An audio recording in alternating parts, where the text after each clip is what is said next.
72년 설교편 예정과 그리스도 안의 통일. 에베소서 1장 3절에서 14절 말씀.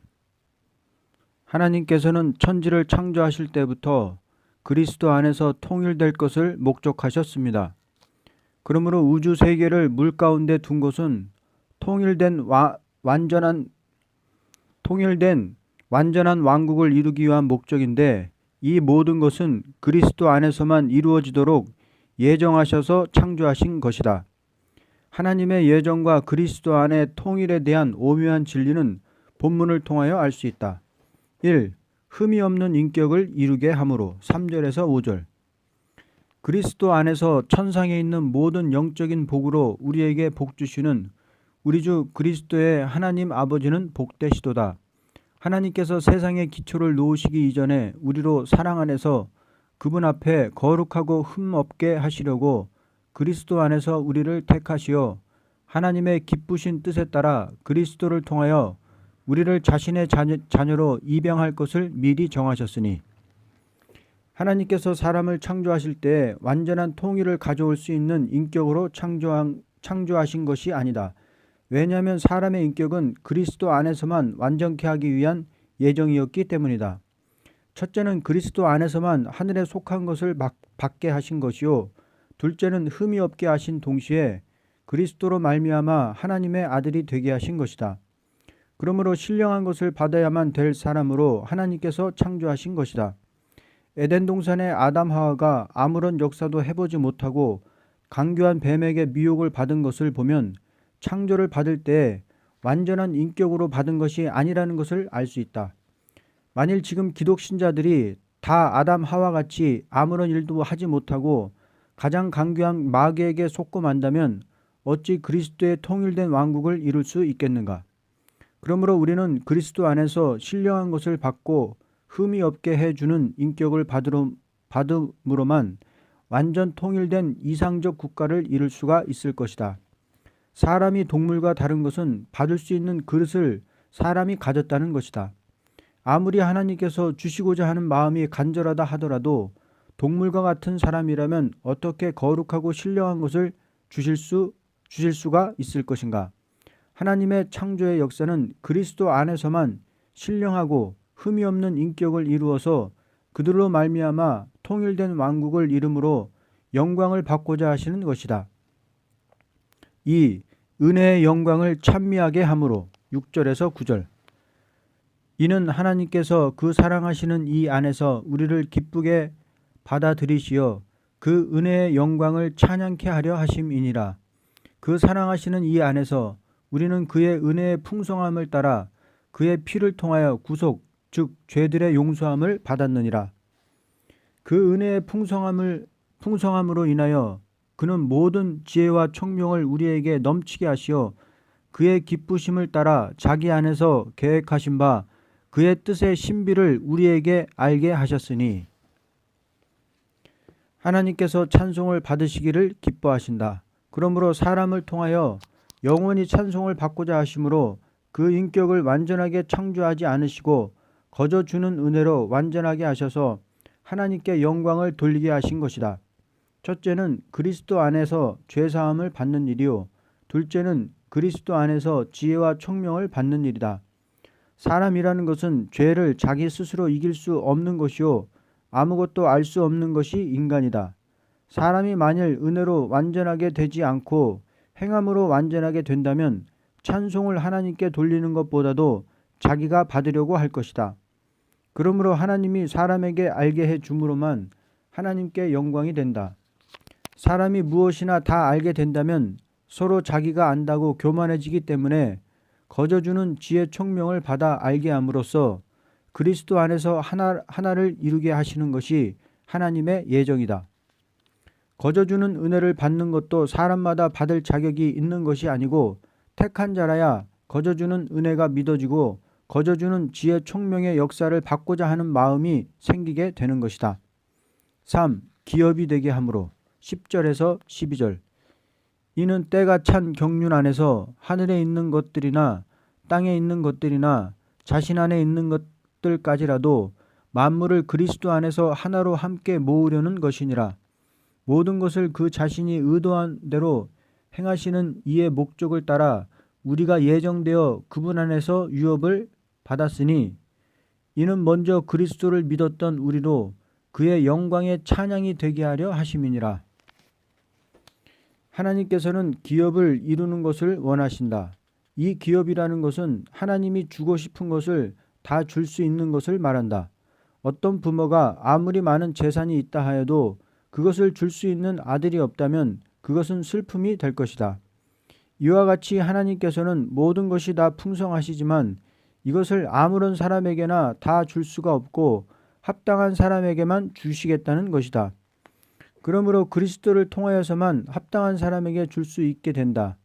왜냐하면 사람 자체는 하나님의 말씀을 믿지 않으므로 하나님의 기업이 될 만한 자격이 없기 때문이다. 그러므로 그리스도 안에서만 그 기업을 누릴 수 있는 인격이 이루어지게 된다.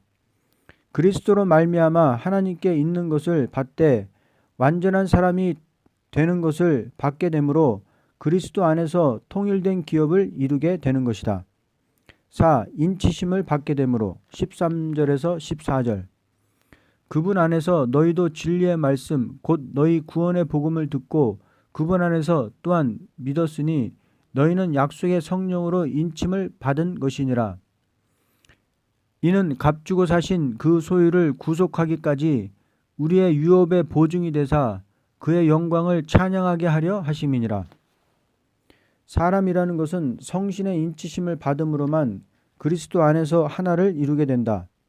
아무리 부모가 자식을 낳아 기른다 하여도 하나가 될 수 없고 아무리 선생이 제자를 가르친다 하여도 하나가 될 수 없고 아무리 정치가가 정치를 한다 하여도 완전히 하나가 되게 하지는 못할 것이다. 그러나 그리스도 안에서 성신의 인치심을 받게 될 때에 민족적 차별이 없이 통일을 가져올 수 있다. 그리고 어떤 사람이 아무리 훌륭한 영웅이 되었다 하여도 자기 혼자 영웅이지 사람들을 자기와 같이 만들 수는 없다. 그러나 성신의 인을 받음으로만 그리스도의 형상이 이루어지는데 이것은 그리스도 안에서 되는 것이다. 그리스도 안에서 통일을 이루도록 예정하시고 성부, 성자, 성신이 역사하실 때에 그리스도로 말미암아 죄사함을 받고 성신을 받고 완전한 기업을 누리도록 하심으로 주의 영광을 나타나게 되는 것이다. 결론, 통일된 가정, 통일된 교회, 통일된 나라, 통일된 세계가 이루어짐으로만 인생의 가치를 이루게 되는 것이다. 지금 아무리 공산당이 공산정치로서 세계를 통일할 꿈을 꾸고 있지만 이것은 말세에 사람을 값으로 보는 한 키는 될지언정 통일을 이룰 수는 없다. 홀로 된 노아의 가정 창세기 6장 9절에서 22절, 7장 17절에서 24절 하나님께서는 악한 세상에 나타나 역사하실 때에 대중에게 나타나지 않으시고 언제나 홀로 된 사람에게 나타나서 비밀을 알리기도 하시고 역사하기도 하시고 구원하기도 하셨다. 언제나 참된 신앙의 사람이라는 것은 고독감을 느끼게 되는 것이다. 그러면 홀로 된 노아의 가정에 대하여 본문을 들어서 다음과 같이 말한다. 1. 홀로 하나님과 동행하는 노아 9절에서 12절 이것이 노아의 내력이라. 노아는 의인이요 그 당대의 완전한 사람이었으며 하나님과 동행하였더라. 노아가 세 아들을 낳았으니 셈, 함, 야벳이라. 땅도 하나님 앞에 부패하였으니 땅이 폭력으로 가득하였더라. 하나님께서 땅을 보셨는데 보라 그것이 부패되었으니 이는 모든 육체가 땅 위에서 그 행위를 부패시켰음이니라. 하나님께서는 언제나 홀로 된 사람에게 나타나기도 하시고 동행하기도 하시는 것이다. 왜냐하면 하나님과 의합된 사람이 너무나 적기 때문이다. 하나님께서는 악한 시대에 의로운 사람이 고독감을 느낄 때 그 사람에게 더욱 가까이 하시어 함께 하시고 그 사람을 통하여 당신이 할 일을 하게도 하신다. 그러므로 우리 신앙생활은 대중심리를 따라 움직인다는 것은 오히려 손해를 보는 일이요 홀로 하나님과 동행하는 교통하는 그것을 목적하고 나가는 신앙을 가져야만 시대적인 비밀을 알 수도 있고 축복을 받게도 되는 것이다. 하나님의 역사라는 것은 인간이 볼 때는 미약하고 어리석고 가장 불완전한 일 같으나 하나님께서는 그러한 자리에서 역사하시는 것이다. 노아 당시에 누구나 다 노아의 고독을 인정하지 않았다. 그때의 사람들이 노아는 그 시대에 맞지 않는 인물이라고 했을 것은 사실이다. 오늘도 하나님과 동행하는 사람이 되려면 이 시대 사람들에게 인정을 받지 못할 것은 분명한 일이다. 그러므로 주님께서 말씀하시기를 내가 다시 올 때는 노아 때와 같으리라고 하셨던 것이다. 2. 홀로 끝날을 알게 된 노아 13절. 하나님께서 노아에게 말씀하시기를 모든 육체의 종말이 내 앞에 이르렀으니 이는 땅이 그들로 인하여 폭력으로 가득 찼음이라. 보라 내가 그들을 땅과 함께 멸망시키리라. 노아는 홀로 하나님과 동행하는 생활에서 홀로 끝날이 이르렀다는 것을 알게 되었다.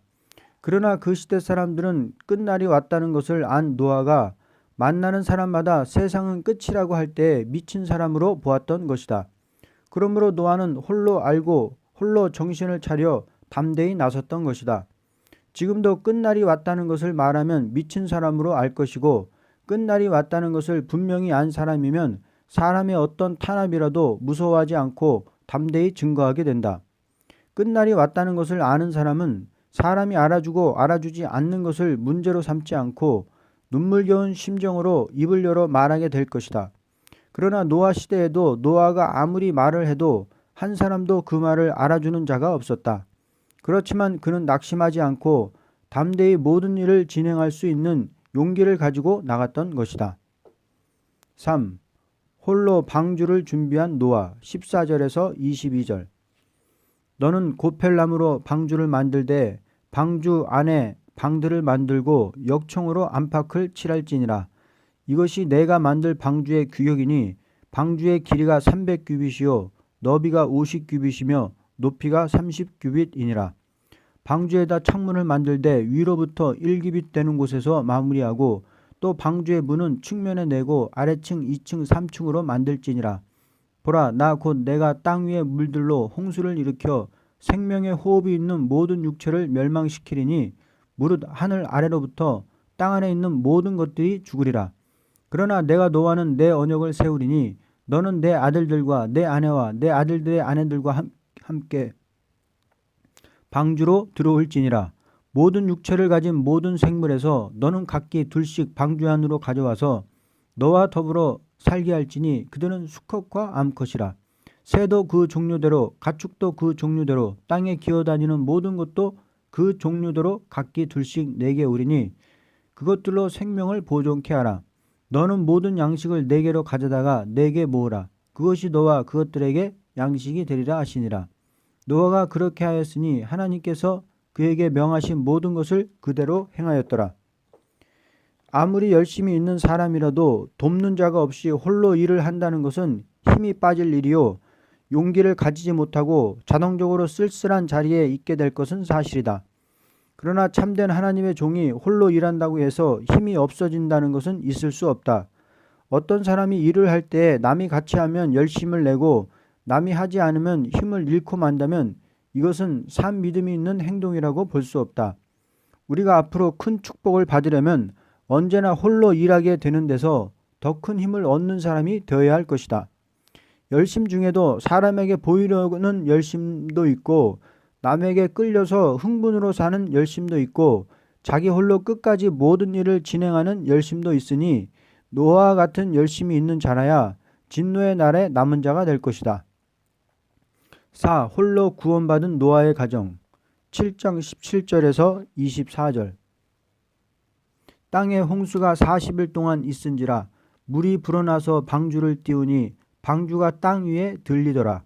물이 널리 퍼져 땅 위에 크게 불어나니 방주가 수면을 떠다니더라. 물이 땅 위에 심히 널리 퍼지니 온 땅이 아래 모든 높은 산들이 잠기더라. 물이 15규빗 높이로 오른지라 산들이 잠겼고 땅에서 움직이는 모든 육체가 죽었으니 곧 새와 가축과 짐승과 땅에 기어다니는 모든 기는 것들과 모든 사람이라. 마른 땅에 있는 모든 것 중에서 코로 생명의 호흡을 하던 모든 것은 죽었더라. 지면에 있는 모든 생물이 멸망하였으니 곧 사람과 가축과 기어다니는 것들과 하늘의 새들이라. 이들은 땅에서 멸절되었으나 오직 노아와 그와 함께 방주에 있던 자들만이 살아남았더라. 물이 150일 동안 땅 위에서 차고 넘치더라. 가장 놀라운 일은 홀로 구원받은 노아 가정의 일이다. 개인적인 구원은 새 시대를 이룰 수 없고 가정적인 구원이라야 새 시대를 이루는 것이다. 주님 다시 오실 때 되는 일은 노아 때 된 것과 같다고 한 것은 구원을 받을 자가 심히 적다는 것을 가르친 것이다. 영원 구원을 받는 사람은 보통 신앙이 있어도 되지만 영과 육이 아울러서 구원받는 자가 되려면 특별한 신앙에 특별한 일을 해야 된다. 다시 말하면 이 몸이 죽고 영원히 구원받는 것은 특별한 준비가 없어도 중심으로 하나님을 경외하는 성결한 마음이 있다면 된다는 것이다. 그러나 온 가정이 심판날에 구원을 받는다는 것은 특별한 신앙에 특별한 일이 있어야 한다. 우리가 앞으로 가정 구원을 받게 된다는 것은 심히 어려운 일이며 드문 일일 것이다. 그러므로 이때는 반드시 홀로 고독감을 느끼는 일이 있을 것을 알아야 할 것이다. 결론. 가장 귀한 일은 대중적으로 있게 되는 일이 아니고 홀로 비밀을 알게 되고 홀로 준비를 하게 되고 홀로 구원을 받게 되는 일이라고 본다. 그러므로 우리는 악한 시대를 만난 이때에 홀로 된 노아의 가정을 깊이 생각하고 새로운 힘을 날마다 얻어야 할 것이다. 택한 자의 형통. 출애굽기 2장 1절에서 25절 말씀. 하나님께서 택한 사람을 향하여 형통하도록 역사하는 일은 어려운 일이 없게 하는 것이 아니고 어려운 일이 있되 그 일을 통하여 오히려 더 형통하도록 하시는 것이다. 인간이 볼 때는 두려운 일이요 원망할 일이요 실패를 당하는 일 같으나 하나님 편에서는 택한 자를 향하여 더 유익하도록 인도해 주시는 일이다. 이제 택한 자의 형통에 대해서 본문을 들어서 다음과 같이 말한다. 1. 정한 때에 출생케 하심. 1절에서 3절. 레위 집에 한 사람이 가서 레위의 딸로 아내를 삼으니 그 여인이 임신하여 아들을 낳았더라.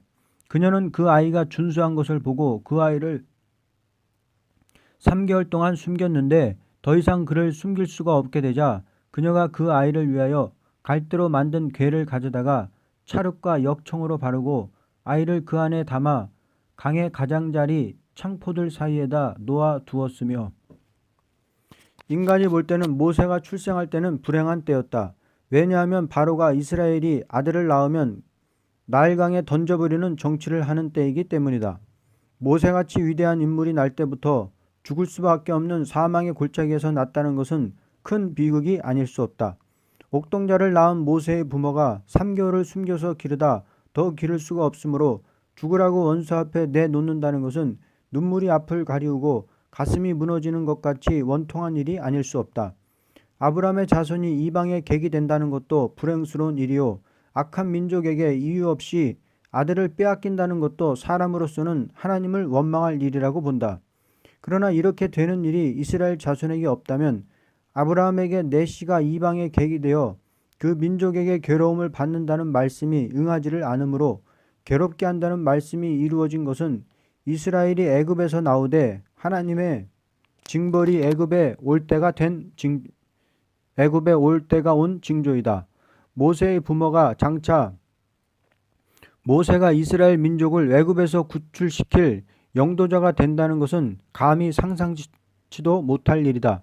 극동난제가 닥쳐온 오늘 우리가 이때에 났다는 것이 불행스러운 일 같으나 정한 때에 가장 복된 민족 중에 났다는 것을 알아야 한다. 성경을 자세히 읽어본다면 우리가 지금 동방 땅끝에 출생하여 하나님의 종이 되었다는 것은 모세가 애굽의 악정 아래 출생한 일과 같이 된 것이며 모세에게 형통한 일이 있은 것과 같이 우리에게도 있게 된다는 것을 분명히 알 수 있다. 2. 복된 길로 인도하심. 4절에서 10절. 그 아이 누나는 그 아이에게 무슨 일이 일어나는지 알려고 멀리 떨어져서 섰더라. 파라오의 아들이 강에서 씻으려고 내려갔고 그녀의 시녀들은 강가를 거닐고 있더라. 그때 그녀가 창포들 사이에서 그 개를 보고 시녀를 보내어 그것을 가져와서 그녀가 그것을 열고 아이를 보니 보라 그 아이가 울더라.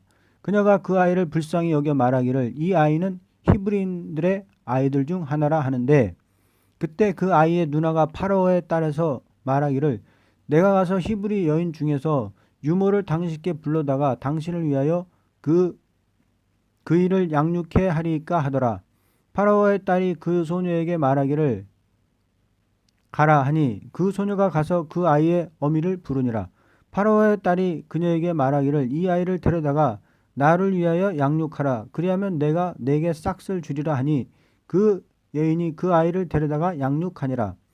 아이가 자라서 그 여인이 아이를 파라오의 딸에게 데려가니 그가 그녀의 아들이 되니라. 그녀가 그의 이름을 모세라 부르고 말하기를 이는 내가 그를 물에서 건져내었음이라 하더라. 옥동자를 나일 강변에 버리는 그 슬픔, 인간으로서는 극도로 낙심할 일이 아닐 수 없다. 인간이 볼 때는 모세가 버림당한 것 같았으나 실제는 복된 길을 가게 되었다. 쓸쓸한 가정에 태어난 모세가 화려한 바로의 궁궐에 들어가 좋은 옷을 입고 좋은 음식을 먹고 화려하게 자라났을 뿐만 아니라 인간이 배워야 할 것을 배우게 되었던 것이다. 모세의 어머니가 자기 아들을 품에 안고도 어머니가 아닌 것처럼 하여 아들을 기를 때 무엇보다도 숨은 기도가 많이 있었을 것이고 숨은 교훈이 많았을 것도 사실이다. 그러므로 모세는 세상 학문을 배우는 것도 특별한 교훈을 받게 되었고 사상적 종교적인 교훈도 어머니에게 특별히 받게 되었던 것이다. 만일 도탄 중에서 모세를 기르지 않고 평안한 가운데서 길렀다면 그렇게 안타까운 기도가 어머니에게 없었을 것이고 안타까운 눈물의 교훈이 없었을 것이다. 가장 어린 소년의 축복은 어머니의 품에서 기도로 길러주는 일이라고 본다. 지금 우리가 남의 나라 사람보다도 외정시대와 공산정권 아래에서 눈물겨운 기도를 하며 자라난 일은 큰 축복이 될 일이라고 본다. 인간의 복된 길이라는 것은 사람이 알지 못하는 숨은 비밀에서 있는 것이다. 숨어서 기도하고 숨어서 성경 보고 숨어서 주의 일을 받드는 그 심정, 이것이 얼마나 간절한 심정이라는 것을 나도 체험한 바이다. 우리는 복된 길이 무엇이라는 것을 여기서 배워야 한다. 나는 기도생활 40년 동안에 여러 가지 고통을 겪어온 것은 날 택하신 하나님께서 인도하신 복된 길이었다는 것을 이제 와서 깨닫게 된 것이다. 3. 실패의 길 같으나 성공의 길로 인도하심. 11절에서 22절. 그 당시에 있었던 일인데 모세가 성장한 후에 그의 형제들에게 나가서 그들의 노역을 보고 있던 중 이집트인이 그 형제 중 하나인 히브리인을 때리는 것을 보고 그것을 몰래 본지라. 그가 이쪽 저쪽을 살펴 아무도 없는 것을 보고 그 이집트인을 죽여서 모래 속에 감추니라. 이튿날 그가 나갔더니 보라 히브리인 두 사람이 서로 싸우는지라.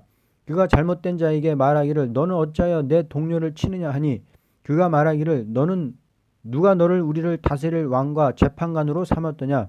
내가 이집트인을 죽인 것 같이 나도 죽일 생각이냐 하니 모세가 두려워 말하기를 분명히 이 일이 알려졌도다 하더라. 그때 파라오가 이 일을 듣고 모세를 죽이려고 찾았으나 모세는 파라오의 얼굴을 피하여 미디안 땅에 거했으며 그가 우물가에 앉아 있더라. 한편 미디안 제사장에게는 7딸이 있더라. 그들이 와서 물을 길러 구유에 채워서 그들 아비의 양떼를 먹이려 하는데 목자들이 와서 그들을 쫓아내는지라. 이에 모세가 일어나서 그들을 도와주고 그들의 양떼에게 물을 먹여주니라. 그들이 그들의 아비 르우엘에게 가서 그가 말하기를 너희가 어찌하여 오늘은 이같이 일찍 돌아오느냐 하니 그들이 말하기를 한 이집트인이 목자들의 손에서 우리를 구해내고 우리를 위하여 물도 충분히 길어서 양떼들에게 먹였나이다 하더라. 그가 자기 딸들에게 말하기를 그런데 그가 어디 있느냐? 너희가 어찌하여 그 사람을 남겨놓고 왔느냐? 그를 불러서 그로 음식을 먹게 하라 하니라. 모세가 그 사람과 함께 거하는 것을 만족해 하므로 그가 모세에게 자기 딸 십보라를 주었더라. 그녀가 그에게 아들을 낳으니 모세가 그의 이름을 게르솜이라 부르고 말하기를 내가 낯선 땅에서 타국인이 되었음이라 하더라. 만일 모세가 애굽 사람을 쳐 죽이는 일에서 실패하지 않았다면 하나님의 사람이 될 수가 없었을 것이다. 왜냐하면 이 일은 하나님을 의지한 것이 아니고 자기의 힘을 믿고 한 일이기 때문이다. 모세는 인간 감정으로 민족을 살리는 것이 아니고 하나님의 응답의 역사가 있으므로 민족을 살리게 된다는 것을 몰랐다. 다시 말하면 하나님의 사람으로 민족을 지도할 것인데 혈기에 속한 육의 사람으로 민족을 지도하는 일은 실패를 당해야만 된다는 것이다. 그러므로 이것을 모르는 모세에게 쓸쓸한 미디안 목자의 생활 40년이 그를 하나님의 사람을 만드는 거룩한 장막이 되었다. 우리도 신과 같은 사람이 되기 전에 도저히 나가 일할 수 없는 시대를 만났다. 그러므로 과거의 모든 것이 실패로 돌아간 것은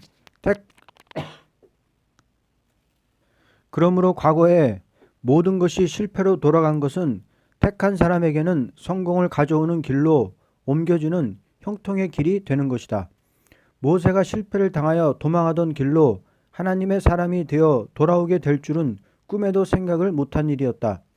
그러나 실패를 당한 모세의 40년 생활은 세 가지로 형통했던 것이다. 첫째, 영의 사람이 된 것이요. 둘째, 복된 가정을 이룬 것이요. 셋째, 원수의 손을 벗어나는 피난처가 된 축복이었다. 우리가 앞으로 가는 길이 이와 같이 형통이 있게 될 것을 확신하고 세 가지 축복을 받아야 한다. 형통이라는 것은 자기의 할 일을 할 수 있는 인격이 이루어지는 것을 말한다. 결론. 모세가 거친 바로 궁궐의 40년, 미디안 40년이라는 기간은 인간이 볼 때는 너무나 지루한 것 같지만 하나님께서 아브라함에게 400년이라는 기간을 정해준 때가 차기까지 모세를 길렀던 것이다. 하나님께서는 언제나 정한 때에 써야 할 택한 사람은 인간이 볼 때 주려한 것 같으나 쓸만한 사람이 되도록 기르는 기간을 두고 모든 일이 형통케 하시는 것이다. 조급한 인간들은 하나님의 경륜을 알지 못하고 억울한 일을 당할 때 낙심하고 원망하는 일을 하게 되지만 택한 백성이 부르짖는 호소를 하나님께서 들으시고 응답하시는 것이다. 영적 예배를 드리는 자가 되자. 로마서 12장 1절에서 2절 말씀. 하나님께서 사람을 창조할 때 생명이 되게 한 것은 생명된 사람에게 예배를 받고 예배에 따라 당신에게 있는 것을 풍성히 내려 하나님과 동거할 수 있는 인격에 들어가도록 하시며 예배를 통하여 완전한 인격을 이루게도 하시고 완전한 단체를 이루게도 하시고 완전한 나라를 이루고자 하시는 것이 목적이다. 성부, 성자, 성신이 홀로 있다는 것은 영광이 될 수 없으므로 생명된 사람을 통하여 예배를 받게도 하시고 생명된 사람에게 당신의 것을 주기도 하시는 것을 영광으로 삼으신다. 그러한 영적 예배를 드리는 사람이 되려면 어떤 자가 되어야 한다는 것을 본문으로 증거하기로 한다. 1. 몸을 산 제사로 드려야 한다. 1절. 그러므로 형제들아 내가 하나님의 모든 자비하심으로 너희에게 권고하노니 너희 몸을 하나님께서 기뻐하시는 거룩한 산 제물로 드리라. 이것이 너희가 드릴 합당한 예배니라. 사람이 자기의 몸을 하나님께 드릴 적에 육의 사람이 아니요 영의 사람이 된다. 사람이라는 것은 그 몸을 하나님이 주관하면 영의 사람이 되고 마귀가 주관하면 육의 사람이 되는 것이다. 하나님께서 사람의 몸을 내실 때에 당신의 하실 일을 할 수 있는 도구로 쓰기 위한 질그릇으로 내셨다. 다시 말하면 하나님의 신은 몸이 없지만 사람에게 몸을 준 것은 영의 하나님이 그 몸을 통하여 당신의 원하는 뜻을 이루어 영광을 받고자 하시는 것이다. 그러므로 몸을 바친 자에게만 하나님께 있는 감춘 보화를 간직할 수 있는 그릇이 된다. 예를 든다면 바람이 아무리 강하다 하여도 물체가 있으므로 그 강한 바람은 힘을 나타내게 되는 것과 같다. 다시 말하면 아무리 물과 불이 합해서 강한 바람을 발휘한다 하여도 물체의 비행기나 자동차가 없다면 효과를 조금도 낼 수 없음 같이 하나님의 힘이 아무리 강하다 하여도 사람의 몸이 없다면 그 강한 힘은 큰 능력의 역사를 나타낼 수가 없는 것이다. 그러므로 우리가 이 몸을 무소불능히 하나님께 바칠 적에 하나님의 역사가 같이 하므로 자동적으로 영적으로 하나님과 교통이 있게 되는 예배를 가지게 된다. 오늘날 많은 사람이 예배를 보고 있어도 그 몸이 하나님께 바쳐지는 것이 없다면 영적 예배가 될 수 없고 한 우상적인 예배의 의식이 되고 말 것이다. 이 마음이 새로워져야 한다. 2절 상반절. 너희는 이 세상과 일치하지 말고 너희 생각을 새롭게 함으로써 변화를 받아. 우리의 마음이라는 것은 세상으로 치우치게 되면 더러워지고 어두워지고 강팍해지는 것이다. 왜냐하면 세상은 마귀에게 속했기 때문이다. 아무리 예배를 본다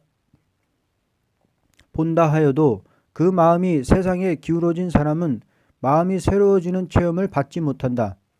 누구든지 날마다 마음이 새로워지는 사람이 되면 조금도 외식이 있을 수 없고 어디를 가나 영적으로 하나님과 교통하는 생활에서 영적 예배를 날마다 갖게 되는 것이다. 기독교는 영적 예배의 종교라고 볼 수 있다. 오늘날 교회가 찬양대 음악을 맞추어 개회를 하고 폐회를 한다 하여도 그 찬양대가 성령으로 찬양하는 것이 아니라면 마음을 새롭게 하는 일이 될 수 없고, 아무리 설교자가 웅변, 학적, 변론, 역사적인 예화를 든다 하여도 그 종의 마음이 새로워져서 나오는 설교가 아니라면 그 설교는 영적 예배를 가져올 수 없다. 예배라는 것은 하나님께로부터 내려오는 양식을 나눠주는 설교가 될 때에 마음을 새롭게 하는 역사가 되므로 영적 예배를 하나님께 드리는 시간이 되는 것이다. 3. 분별할 줄 알아야 된다. 2절 하반절. 하나님의 선하시고 기뻐하시고 온전하신 뜻이 무엇인지 입증하도록 하라. 예배라는 것은 하나님의 뜻에 모든 사람이 연합될 때에 영적 예배가 되는 것이다. 하나님께서 우리의 뜻을 따라오는 것이 아니고 사람들이 하나님의 뜻을 바로 알아가는 것이 신령한 예배가 된다. 그러므로 모든 사람들이 하나님의 선하시고 기뻐하시고 온전하신 뜻이 무엇인지를 분별하게 되는 영계로 들어갈 때에 하나님께서는 인생들에게 행하실 일을 알게 하므로 열매가 나타나는데, 이것은 언제나 영적 예배를 통하여 이루어지는 것이다. 과거에 하나님께서 기뻐하시는 뜻을 분별치 못하는 사람들이 교권을 쥐고 교회를 움직일 때 그 예배를 받지 않으심으로 마귀에게 드리는 우상과 같은 교회가 되었으므로 하나님의 진노는 예배를 드리는 자들에게 임한 것과 같이 인간 종말에도 그와 같이 될 것이다. 결론. 사람이라는 것은 영적 예배가 있으므로 초인간적인 세계를 알게 되고 교통하게 되고 그 세계로 들어가서 생활하게 되는 것이다. 사람의 인격이라는 것은 영적 예배를 통하여 완전한 인격이 이루어지게 되며 사람의 생활도 영적 예배를 통하여 열매 있는 생활에 들어가게 된다. 입술로 새 노래를 부를 자격. 시편 40편 1절에서 10절.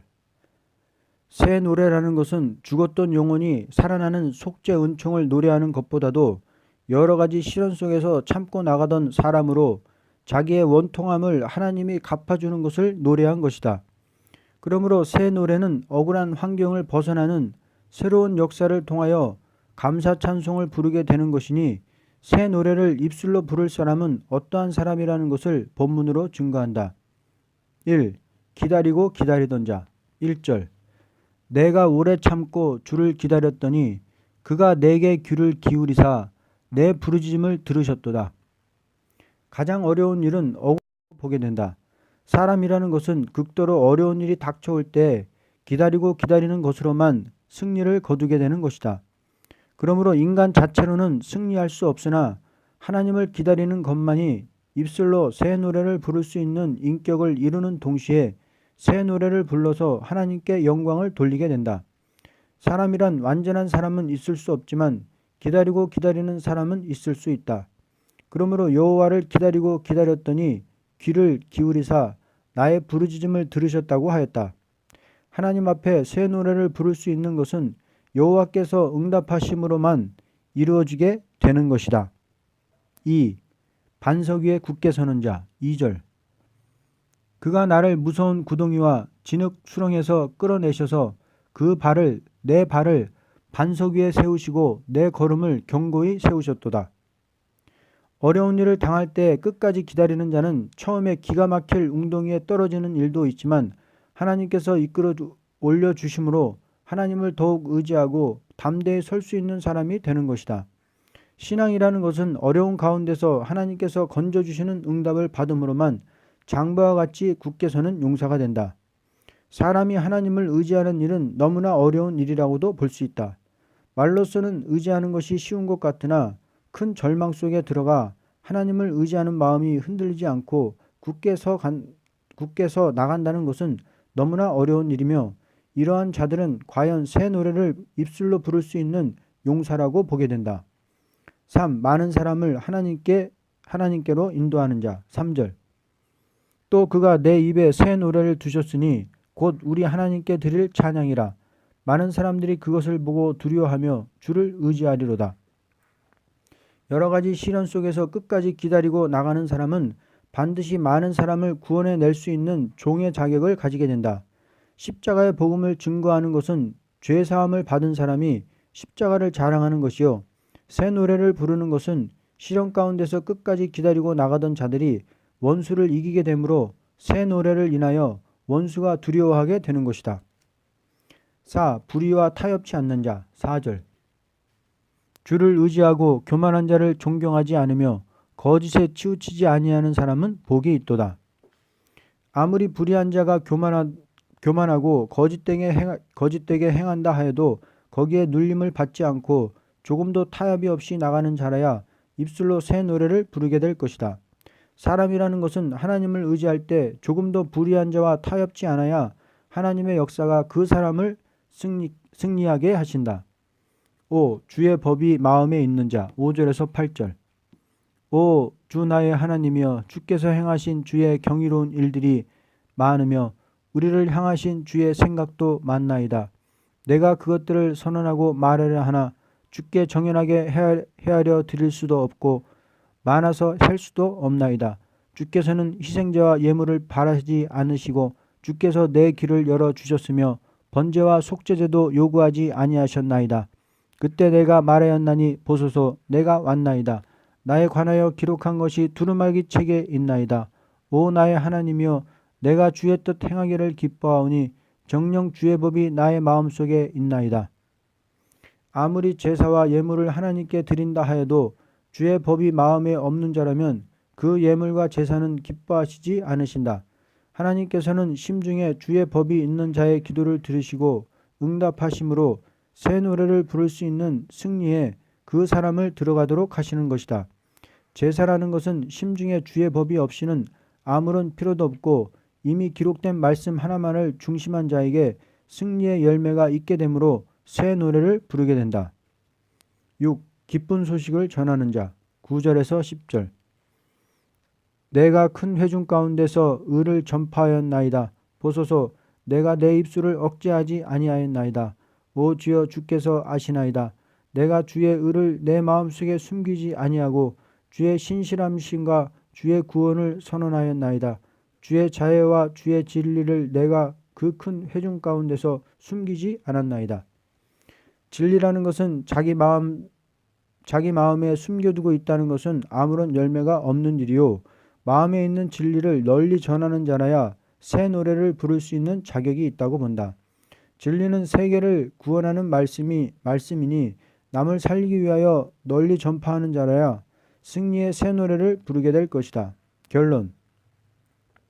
새 노래를 입술로 부르는 사람은 완전 승리의 왕권을 받게 되는 자이다. 그러므로 누구든지 다윗 왕국에 가입될 자는 새 노래를 부를 수 있는 자격을 가져야 할 것이다. 가장 복 있는 자는 새 노래를 부르는 인격을 가진 자라고 보게 된다. 아멘.